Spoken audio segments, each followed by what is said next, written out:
स्वागत आप सभी का जीके फैक्ट चैनल की एक और नई वीडियो में। आज इस वीडियो में 31 मार्च 2025 के इम्पोर्टेंट करंट अफेयर से क्वेश्चन कवर करने वाले हैं और साथ में ही हर क्वेश्चन से रिलेटेड इम्पोर्टेंट फैक्ट्स भी कवर करेंगे। तो चलिए शुरू करते हैं आज की इस वीडियो को। क्वेश्चन नंबर 1 है, अंतर्राष्ट्रीय शून्य अपशिष्ट दिवस कब मनाया गया है? ऑप्शन ए है 28 मार्च, ऑप्शन बी 29 मार्च, ऑप्शन सी 30 मार्च, ऑप्शन डी 31 मार्च। तो अंतर्राष्ट्रीय शून्य अपशिष्ट दिवस मनाया गया है 30 मार्च। ऑप्शन सी इसका सही आंसर है। 14 दिसंबर 2022 को संयुक्त राष्ट्र महासभा ने अपने 17वें सत्र में 30 मार्च को अंतर्राष्ट्रीय शून्य अपशिष्ट दिवस के रूप में घोषित करने के लिए एक प्रस्ताव पारित किया, जिसे हर साल मनाया जाएगा। आगे डिस्कस करते हैं मार्च महीने के इम्पोर्टेंट डेज। 1 मार्च को विश्व नागरिक सुरक्षा दिवस, शून्य भेदभाव दिवस, विश्व समुद्री घास दिवस और अंतर्राष्ट्रीय व्हीलचेयर दिवस। 2 मार्च को विश्व किशोर मानसिक स्वास्थ्य दिवस, 3 मार्च को विश्व वन्यजीव दिवस और विश्व श्रवण दिवस, 4 मार्च को राष्ट्रीय सुरक्षा दिवस, 5 मार्च को अंतर्राष्ट्रीय निरस्त्रीकरण और अप्रसार जागरूकता दिवस, 6 मार्च को राष्ट्रीय दंत चिकित्सक दिवस, 7 मार्च को जन औषधि दिवस, 8 मार्च को अंतर्राष्ट्रीय महिला दिवस, 10 मार्च को केंद्रीय औद्योगिक सुरक्षा बल यानी कि CISF स्थापना दिवस, 12 मार्च को धूम्रपान निषेध दिवस, 14 मार्च को नदियों के लिए अंतर्राष्ट्रीय कार्रवाई दिवस और पाई दिवस, 15 मार्च को विश्व उपभोक्ता अधिकार दिवस और राष्ट्रीय टीकाकरण दिवस, 17 मार्च को सेंट पैट्रिक दिवस, 18 मार्च को आयुध निर्माण दिवस, 19 मार्च को अंतर्राष्ट्रीय ग्राहक दिवस, 20 मार्च को अंतर्राष्ट्रीय प्रसन्नता दिवस, फ्रेंच भाषा दिवस और विश्व गौरैया दिवस, 21 मार्च को विश्व ग्लेशियर दिवस, विश्व कविता दिवस और विश्व कठपुतली दिवस और अंतर्राष्ट्रीय वन दिवस, 22 मार्च को विश्व जल दिवस, 23 मार्च को विश्व मौसम विज्ञान दिवस, 24 मार्च को विश्व टीबी दिवस, 25 मार्च को गुलामी और ट्रांस अटलांटिक दास व्यापार के पीड़ितों के याद में अंतर्राष्ट्रीय दिवस, 27 मार्च को विश्व रंगमंच दिवस और 28 मार्च को सार्वभौमिक स्वीकृति दिवस। अभी हमने सभी मार्च महीने के इम्पोर्टेंट डेज कवर कर लिए हैं। आगे डिस्कस करते हैं क्वेश्चन ऑफ द डे और इसका आंसर सभी को कमेंट सेक्शन में लिखना है। राष्ट्रीय पर्यावरण सम्मेलन 2025 का उद्घाटन किसने किया है?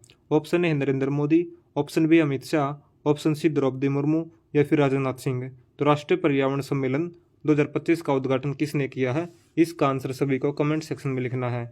अगला क्वेश्चन नंबर 2, प्रधानमंत्री मोदी ने कहाँ पर माधव नेत्रालय प्रीमियम सेंटर की आधारशिला रखी है? ऑप्शन ए है Pune, option B Nagpur, option C Bhopal या फिर ऑप्शन डी लखनऊ। तो माधव नेत्रालय प्रीमियम सेंटर की आधारशिला रखी है प्रधानमंत्री मोदी के द्वारा नागपुर में।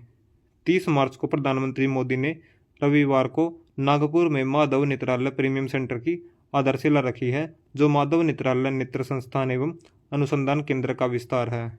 डिस्कस करते हैं अब महाराष्ट्र के important current events. Maharashtra Vidhan Sabha के अध्यक्ष बने Rahul Narwekar. Asian Development Bank से 42 मिलियन डॉलर ऋण महाराष्ट्र के समुद्र तट बहाली हेतु लिए गए हैं। और 10वां जनता वैरूल फिल्म महोत्सव महाराष्ट्र में शुरू हुआ है। माघी गणेश महोत्सव महाराष्ट्र में शुरू हुआ है और दशावतार नाट्य प्रदर्शन महाराष्ट्र में शुरू हुआ है। महाराष्ट्र ओपन टेनिस पुरुष एकल डेलिबोर सिवेरसिना विजेता रहे हैं और भारत का पहला अंडर वाटर संग्रहालय कृत्रिम रीफ महाराष्ट्र में बनेगा। INS गुलदार महाराष्ट्र में भारत का पहला जलमग्न संग्रहालय है और AI आधारित प्रोजेक्ट फार्म वाइब्स महाराष्ट्र में माइक्रोसॉफ्ट की सहायता से विकसित किया गया है। महाराष्ट्र का गठन 1 मई 1960 को। राजधानी है मुंबई और विंटर में राजधानी है नागपुर। इसमें कुल 36 जिले हैं। राज्यपाल है CP राधाकृष्णन, मुख्यमंत्री देवेंद्र फडणवीस, उप मुख्यमंत्री है एकनाथ शिंदे और अजित पवार। विधान परिषद की सीट 78 है और विधानसभा की सीट 288।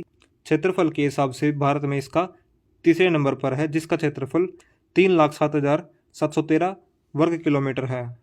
और राज्य की सीमाएं गोवा, कर्नाटक, तेलंगाना, छत्तीसगढ़, मध्य प्रदेश और गुजरात के साथ लगती है। राष्ट्रीय उद्यान है संजय गांधी, तडोबा, नवेगांव और गुगामल और चंद्रपुर। ये सभी राष्ट्रीय उद्यान हैं। मुख्य नदियां हैं गोदावरी, कृष्णा, भीमा, तापी और पेंच।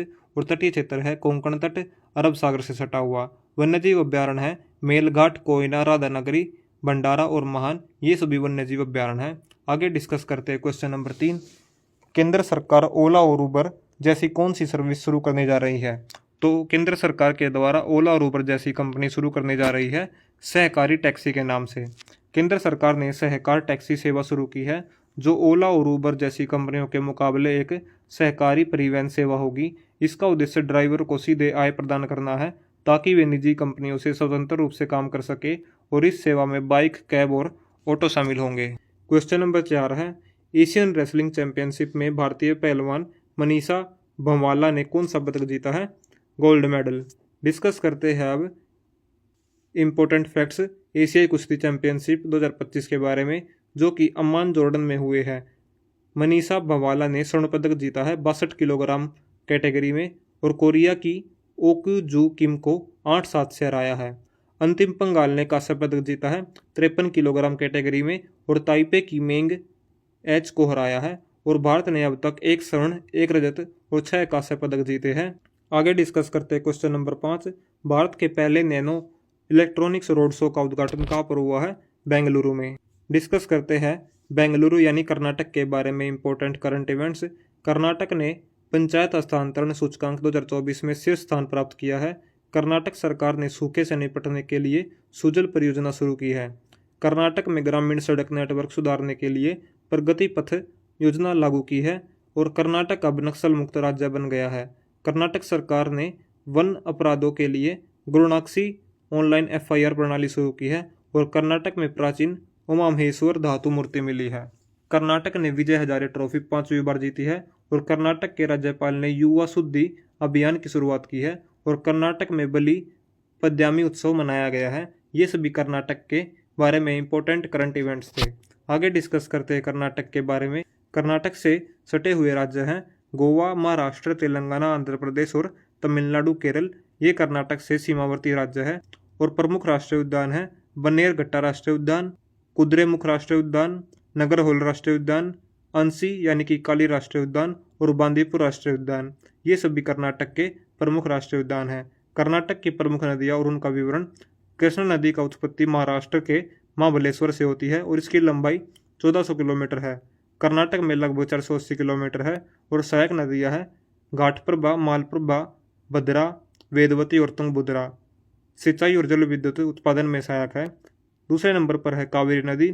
इसकी उत्पत्ति कर्नाटक के कोडगु जिले में ब्रह्मगिरी पहाड़ियों से होती है, और इसकी लंबाई 800 किलोमीटर है। कर्नाटक में यह 320 किलोमीटर लंबी है, और सहायक नदियां हेमवती, लक्ष्मण तीर्थ, शिमला, सिमसा और अकरावती। दक्षिण भारत की प्रमुख नदी है, पेयजल और कृषि के लिए इम्पोर्टेंट है। तीसरे नंबर पर है तुंगभद्रा नदी। कर्नाटक के चिकमगलूर जिले में प्रभा पर्वत से होती है इसकी स्टार्टिंग, और इसकी लंबाई 531 किलोमीटर है। सहायक नदी है वेदवती, वर्धा और भद्रवती। इसका महत्व है तुंगभद्रा डैम इस नदी पर स्थित है, जो सिंचाई और बिजली उत्पादन के लिए उपयोगी है। चौथे नंबर पर है मालाप्रभा नदी। कर्नाटक के बेलगावी जिले में है, लंबाई 304 किलोमीटर है। पांचवें नंबर पर है घाटप्रभा नदी। उत्पत्ति है महाराष्ट्र के पश्चिमी घाट से, लंबाई है 283 किलोमीटर। छठे नंबर पर है शरावती नदी। पश्चिमी घाट के अमूर्थी जिले से स्टार्ट होती है, और 128 किलोमीटर इसकी लंबाई है, और इस पर स्थित जोग फॉल्स भारत का दूसरा सबसे ऊंचा झरना है, जो यह नदी हाइड्रो पावर उत्पादन के लिए प्रसिद्ध है। सातवें नंबर पर है हेमवती नदी। कर्नाटक के चेकमगलूर जिले से स्टार्टिंग होती है, और इसकी लंबाई 245 किलोमीटर है। इसका महत्व ये कावेरी नदी की सहायक नदी है, और कृषि तथा जल आपूर्ति में मदद करती है। कर्नाटक का गठन 1 नवंबर 1956 को हुआ था। राजधानी बेंगलुरु है, और सबसे बड़ा शहर भी बेंगलुरु है। जिले है इसमें कुल 31, और 4 डिवीजन में बांटी गई है। राज्यपाल है थावरचंद गहलोत। मुख्यमंत्री है सिद्धारमैया, जो कि कांग्रेस से है। उप मुख्यमंत्री है DK शिव कुमार, ये भी कांग्रेस से है। विधान परिषद की सीट है 75, और विधानसभा की सीट है 224। राज्यसभा की सीट है 12, और लोकसभा की सीट 28 है। और क्षेत्रफल के हिसाब से कर्नाटक 6ठे नंबर पर है। क्वेश्चन नंबर 6 है, राष्ट्रीय बौद्धिक संपदा पुरस्कार 2024 के तहत सर्वाधिक पेटेंट दाखिल करने वाले शीर्ष शैक्षणिक संस्थान का अवार्ड किसे मिला है? IIT मद्रास ने। डिस्कस करते हैं अब IIT के बारे में इंपॉर्टेंट फैक्ट्स। IIT कानपुर ने किसानों के लिए सौर निर्जलीकरण तकनीक विकसित की है। IIT मद्रास ने एशिया की पहली वैश्विक हाइपरलूप प्रतियोगिता की मेजबानी की है। IIT मद्रास ने एशिया के सबसे बड़े उथले तरंग बेसिन का निर्माण किया है, और IIT मद्रास ने रेटिनल ड्रग डिलीवरी के लिए नई तकनीक विकसित की है। क्वेश्चन नंबर 7 है, कंप्यूटर दीदी सेंटर्स और दीदी की दुकान किसके द्वारा चलाई गई है? ग्रामीण विकास मंत्रालय के द्वारा। क्वेश्चन नंबर 8 है, 8वीं एलिट महिला राष्ट्रीय मुक्केबाजी चैंपियनशिप 2025 में कौन शीर्ष पर रहा है? रेलवे। क्वेश्चन नंबर 9 है, कौन वैश्विक स्तर पर दूसरा सबसे बड़ा 5G बाजार बन गया है? भारत। वैश्विक स्तर पर 5G बाजार में भारत अब दूसरे स्थान पर सबसे बड़ा बाजार बन गया है, जिसने अमेरिका को पीछे छोड़ दिया है। डिस्कस करते हैं भारत से रिलेटेड इंपॉर्टेंट फैक्ट्स। भारत के प्रधानमंत्री social media platform truth social से जुड़े हैं। भारत बना विश्व का दूसरा सबसे बड़ा सड़क नेटवर्क वाला देश और आईसीसी चैंपियंस ट्रॉफी 2025 में भारत ने न्यूजीलैंड को हराकर खिताब जीता है। भारत और रूस के बीच में T-72 टैंकों के इंजन की आपूर्ति के लिए समझौता हुआ है और भारत ने 5वां एशियाई महिला कबड्डी खिताब अपने नाम किया है। भारत में पहली बार हुए सर्वेक्षण में 6300 से अधिक नदी डॉल्फिन दर्ज की गई है और भारत बना दुनिया का चौथा सबसे बड़ा वैश्विक धन केंद्र, अमेरिका, चीन और जापान के बाद। क्वेश्चन नंबर 10 है, बिम्स्टेक शिखर सम्मेलन का 6वां संस्करण कहाँ पर आयोजित किया जा रहा है? थाईलैंड में। थाईलैंड से रिलेटेड इंपॉर्टेंट करंट इवेंट्स है। 2025 में पैरा तीरंदाजी एशिया कप विश्व का आयोजन थाईलैंड में हुआ है और थाईलैंड ने समलैंगिक विवाह को कानूनी मान्यता दी है। भारत थाईलैंड के बीच में 9वीं रक्षा वार्ता नई दिल्ली में आयोजित हुई है और 24वीं बिम्स्टेक बैठक थाईलैंड में हुई है। थाईलैंड पर्यटन विभाग ने सोनू सूद को पर्यटन ब्रांड एम्बेसडर नियुक्त किया है। बिम्स्टेक के बारे में इंपॉर्टेंट फैक्ट्स है। बिम्स्टेक की फुल फॉर्म है bay of Bengal initiative for multi sectoral technical and economic corporation और बिम्स्टेक का हेडक्वार्टर है ढाका, बांग्लादेश में और इसके मेंबर्स है बांग्लादेश, भूटान, इंडिया, म्यांमार, नेपाल, श्रीलंका और थाईलैंड और चेयरमैनशिप है थाईलैंड से 2022 से और सेक्रेटरी जनरल है इंडिया 2023 से और इसकी स्थापना 6 जून 1997 को आज से 27 साल पहले हुई थी। क्वेश्चन नंबर 11 है, किसे मारुति सुजुकी में पूर्णकालिक निदेशक नियुक्त किया गया है? सुनील कक्कड़ को। मारुति सुजुकी इंडिया लिमिटेड ने सुनील कक्कड़ को अतिरिक्त निदेशक और पूर्णकालिक निदेशक नियुक्त किया है, जिन निदेशक के रूप में नामित किया गया है। उनका कार्यकाल 1 अप्रैल 2025 से 31 मार्च 2028 तक रहेगा। क्वेश्चन नंबर 12 है, कौन सी सरकार प्रथम तेंदुआ सफारी स्थल विकसित करेगी? पंजाब सरकार। डिस्कस करते हैं पंजाब के बारे में। पंजाब का फॉर्मेशन 26 जनवरी 1950 को हुआ था। कैपिटल है चंडीगढ़ और लार्जेस्ट सिटी है लुधियाना। डिस्ट्रिक्ट है इसमें कुल 23। गवर्नर है गुलाब चंद कटारिया और चीफ मिनिस्टर है भगवंत मान, जो कि आम जनता पार्टी से संबंधित है। राज्यसभा की सीट 7 और लोकसभा की सीट 13 है और हाईकोर्ट है पंजाब एंड हरियाणा हाईकोर्ट और क्षेत्रफल के हिसाब से भारत में 20वें स्थान पर है, जिसका क्षेत्रफल 50,362 वर्ग किलोमीटर है। क्वेश्चन नंबर 13 है, केंद्रीय कर्मचारियों के डीए में कितने प्रतिशत की वृद्धि दर्ज की गई है? 2%। क्वेश्चन नंबर 14 है, किसने इंडिया ओपन 2025 स्क्वैश खिताब जीता है? अनाहत सिंह इसका सही आंसर है। अनाहत सिंह ने इंडिया ओपन 2025 स्क्वैश खिताब जीता है। आगे डिस्कस करते हैं प्रीवियस डे के करंट अफेयर के क्वेश्चन। क्वेश्चन नंबर 1 है, प्रकाश को सुपरसोलिड अवस्था में किसने सफलतापूर्वक परिवर्तित किया है? इटली ने।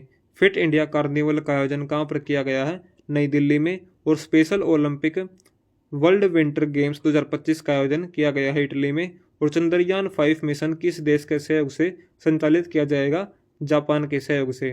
क्वेश्चन नंबर 5 है, किसने 7वें वार्षिक हॉकी इंडिया पुरस्कार समारोह में सर्वश्रेष्ठ खिलाड़ी का पुरस्कार जीता है? हरमनप्रीत सिंह को। चीन ने किस देश को अत्याधुनिक हथियारों और सेंसरों से लैस दूसरी नई पनडुब्बी सौंपी है? पाकिस्तान को। और कहाँ पर 26वें फ्लोरा एक्सपो का समापन हुआ है? नेपाल में। आयुध निर्माण दिवस कब मनाया गया है? 18 मार्च इसका सही आंसर है। अभी हमने प्रीवियस डे के करंट अफेयर के क्वेश्चन कवर किए हैं। आज की हमारी वीडियो यही खत्म होती है। वीडियो अगर पसंद आई तो वीडियो को लाइक करें, शेयर करें और चैनल को सब्सक्राइब करें। Thanks for watching GK fact channel. मिलते अगले वीडियो में।